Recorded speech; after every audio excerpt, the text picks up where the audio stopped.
So we're here at the 2010 Hampton Roads International Auto Show.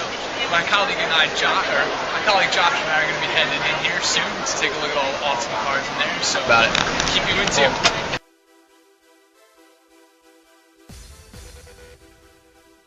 Great, because we're here in the Cadillac STS All-Out Octane's pick for 2010 for most impressive car of the Hampton Roads International Auto Show. We're going to hand it over to Josh and he'll tell you exactly why we've chosen it as our most impressive car. Alright. 2010 STS sedan. It's very bike-friendly vehicle. 2010 All-Out Octane is the #1 pick. Now the reason we picked this car is not just because of the luxury. Luxury is very nice. Compared to the CTS, this is what most of your money is going towards. But the difference is, this vehicle is 302 base horsepower. We have 3.16 liter engine, 6-speed transmission. Very nice car. The thing is, you're paying for the luxury. Now we're talking about $59,000 for this vehicle, but definitely worth it with the performance and luxury you get in it. Now the CTSV actually has this thing in performance, but this is what you're paying for. The upholstery, we're paying for just leather in the vehicle and everything else. So definitely out of this show, even though it's been kind of less in this year, this vehicle would definitely have it as far as performance and luxury and more. Right, here we are in the 2010 Buick Enclave CX. It's actually won Full Octane's Most Practical Vehicle Award. It's actually a crossover, Buick crossover, and my colleague here will tell you what it's all about. So it's All-Out Octane's 2010 Most Practical Car of the Year. The reason we've chosen this is simply because it's a 3.6 liter V6, 6-speed automatic transmission. It's getting 17 miles to the gallon and it's sitting 24 on the highway. And it's just under $37,000. So for going on family trips, getting everybody into this thing, it's got 5 seats, you can load all the luggage in the back. Definitely a practical vehicle, and that's why we've chosen this as our 2010 All-Out Octane most practical vehicle of the year. We're in the Scion TC. This thing's got a 6-inch woofer in the back of it. This thing rips like no other. Being Scion, starting about $17,000. It's not a bad vehicle for what you're getting. Scion is definitely all about sound. We've got standard Pioneer. You have 6 speakers in this car, plus a 6-inch subwoofer for $17,000. That's really not bad for what you're getting. It's all about speed, accelerates, gets up and goes. And with the sounds coming with it, it's great for teenagers, younger drivers. College-age kids. I mean, coming out here in the spring when you graduate, you can definitely ask for this thing because it is a hot car. We're here in the 2010 Chrysler Town and Country, and definitely not what I thought it was going to be. I jumped in here. I and Josh are both 6'4". We jumped in this thing, and man, there is no room in this thing. I had to scoot the middle seat all the way back. Josh is here in the back, and how are you feeling? Seriously? I'm great. There's not much room back here. Put that seat all the way back just so you better room. This is not convenient at all. And I literally have to drive. Yeah. It's just not what I pictured. Not at all. And we figured that everything is powered. You can't really fold down anything manual, which could be a good thing that it's all powered, but might be also inconvenient. So definitely not what we expected, but we'll keep you posted on maybe. I mean, it's one of the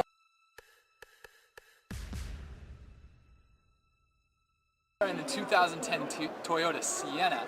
Now this thing, compared to the Chrysler Town and Country, this thing's got a whole step above for a whole lot less. This thing is only running about $38,000. The Town and Country was running at $41,000. Both have DVD player entertainment systems. Both have leather, but a whole lot more comfortable than this thing. I got a whole lot more headroom. Josh, what about you? Yeah, feels much better now. I think the reason why is because this is Toyota and the other one is Chrysler. That's going to be the big money differential. But room-wise, this one I would definitely give it to you. Just as far as room, it's a little more comfortable. And now price-wise, there is a difference. So this would definitely be one to check out over the Town and Country. At least look at this one first. This one I think would be the one that would go before the other one. Yeah, definitely. I think you'd be a little bit more pleased with this one. So just a cross comparison between the pretty much the only 2 minivans that are out there. There's still the Dodge Caravan, but the Chrysler Town and Country Dodge Caravan pretty much the same thing. So they are comparable as far as city and highway miles per gallon. Yes, definitely. So definitely something to look into. Keep you posted. This is all Out Octane. We're sitting in the 2010 Toyota Camry. Now, it's very interesting in seeing these vehicles because we see a lot of them on the road. They're known for being very durable and lasting a long time. Cheaper price, people tend to buy them. But actually, we have some news that will kind of change your perspective when you buy a Toyota. Toyota now is actually leading behind Volkswagen. Volkswagen has become the #1 best-selling car or vehicle type in the world. And so definitely start thinking about that, because him and I have started to notice that Toyota, as far as performance and as far as overall quality, has started to fail a little bit as the years gone on, and I think that's what's given Volkswagen the room to actually outgrow them. Definitely, definitely. And to put it in a little bit of a perspective, Volkswagen in China has been selling under the Toyota label, not really Toyota label, but in Toyota dealerships. And just recently they pulled out Volkswagen from doing that because of the little attack on Toyota that Volkswagen was posing. They totally said, we will outsell Toyota within the next few years. And so Toyota said, well, we're not going to have anything to do with you, and dropped them in China. So now Volkswagen's on their own there. But I totally think that Volkswagen has a shot at this. So let's head over to Volkswagen. Okay, well, here we are. In 2010 Volkswagen. We are in the 2010 Jetta SE. Now this car is comparable to the Toyota Camry, and this is what we're trying to bring up here, is how similar they can be and how the Toyota and the Volkswagen have been teeing off for quite a few years. Definitely. I would say, starting from the interior standpoint, since we're already inside, the two-tone color in the interior definitely makes it a whole lot more appealing. I have a feeling that the whole car itself is a little smaller than the Camry on the inside. The back doesn't have as much leg room, but I would say from a comfort standpoint, this is a whole lot more comfortable. It's a whole lot more appealing, and definitely with the console and the way it's all set out, it's more engaging, I think. And while you might not want to engage with it while you're driving, it definitely has that appeal to it that sticks out, and I could definitely see why Toyota would feel threatened by this. Now, we're really emphasizing on these two cars because these are very practical cars. They're something that any one of us could buy if we coming out of college or even being in college. And the only really difference as far as stats is as far as the Camry's got a 6-cylinder engine, this one's a 5-cylinder engine. They're very similar. Now, they both get 22 in the city miles per gallon, except for this one gets 30 on the highway and that one gets 32. So still very comparable. Compare the two as far as durability, as far as getting something that will last and that's practical. I would definitely choose this car over the Camry. Just think about that.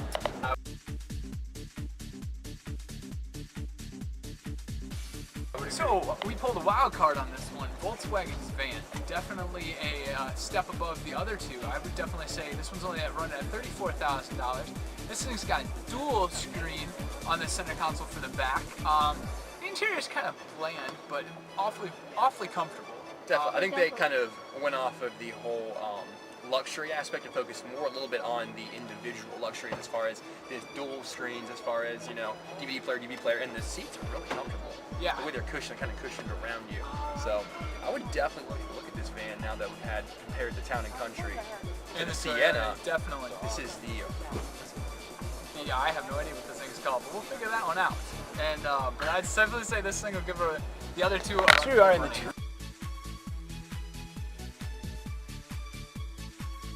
2010 Cadillac SRX. This thing is a big step above from what they had a couple years ago. I'm definitely digging the interior on this thing. 18 miles on the city, 25 on the highway, 3-liter 6-cylinder engine, and it's running about $42,000. So it's a little on the high end for the price, but the practical uses for this thing are numerous. Yeah. So, but definitely think that Cadillac is raising the bar for American markets. They're bringing a new aspect to American automaking that hasn't really been there for many years. And now this is why we're both kind of biased in the Cadillac area, because Cadillac is really giving out their best performance now. We have the CTS-V coming out and the new Coupe, CTS-V Coupe, which is going to be an amazing vehicle. And now the interior-wise is, I think, amazing. They're doing a great job. And now they're working on the performance area, and I think they are really raising the bar, and they're going to start reintroducing America into the automaking industry for the entire world. and going to put us back on the map. Definitely. It gives BMW and Mercedes a run for their money, but at the same time, it also establishes that American can still build great automobiles. Once we get this thing all sorted out with the government owning them and all that other nonsense, when all is said and done, the dust clears, American vehicles definitely have an ultimate, they have American blood in them, and you could definitely tell in the design, in the ergonomics, in the performance. Americans can still build something great, and Cadillac is that brand that will. All right, well, here on the GMC. Well, here we are in the GMC Sierra 1500. It's two-wheel drive. It's about $35,000. Not bad. 5.3 liter engine, and we haven't really hit any trucks today, so we decided to jump into the GMC. Now, GMC and Cadillac are very similar as far as a lot of the trucks can be compared to the Escalades. Yep, Escalades and the Chevy Suburbans and the Silverados. If I had to pick a truck, I definitely would go with the Chevy or GMC. Now this one, the styling in the front end doesn't quite have the same appeal as it does in the Suburban, or the Silverado, but it definitely has that big truck feel look to it. You hop inside, it's got a large interior bench seat. This is the crew cab, so it's got 4 doors. You can fit 6 people comfortably in this thing. This thing can hold 6 people better than most cars can hold 6 people. It's got many uses. The interior's large headroom, ergonomically laid out. The dashboard is very well set up, very appealing, and it looks like a comfortable car to drive. I've never been in one, but I would definitely choose this one to ride and do my daily hauling in. So we would definitely have to say, for truck-wise, being completely honest, I would definitely be torn between GMC and probably Chevy. Yes, those would be the 2 trucks to look into. I think there are some nice trucks. Ford F-150, I think, drives very nicely. Dodge certainly has with the Ram 1500, became Motor Trend's Truck of the Year for 2010. That is definitely upping the game in the pickup truck sense. Except it's definitely it's keeping Chrysler on the market. However, I think Chevy still is in a close second for that one, or Ford. They're all in there. It's a really tough choice. I would say Chevy, GMC, and same with Josh. So yeah, check them out.